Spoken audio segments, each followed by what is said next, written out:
আওয়ামী লীগের রাজনীতি নিষিদ্ধ করতে হবে। রাশেদ প্রধান।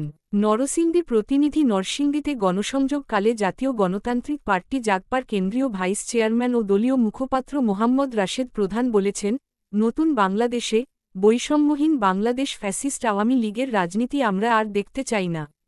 এই বাংলার মাটিতে আওয়ামী লীগের রাজনীতি নিষিদ্ধ করতে হবে। আমাদের ঐক্যবদ্ধ রাজনীতি করতে হবে। আবারও ষড়যন্ত্র করে আওয়ামী লীগ মাঠে আসতে চায়। তারা গোপালগঞ্জে এনপিপির উপর হামলা করে তাণ্ডব চালিয়েছে। ফলে কথা পরিষ্কার, ফ্যাসিস্ট আওয়ামী লীগ ও তার পরিবারের কোন রাজনীতি বাংলার মাটিতে করতে পারবে না। তিনি বৃহস্পতিবার বিকালে নরসিংদী প্রেস ক্লাবের সামনে পথসভায় বক্তব্যকালে এসব কথা বলেন।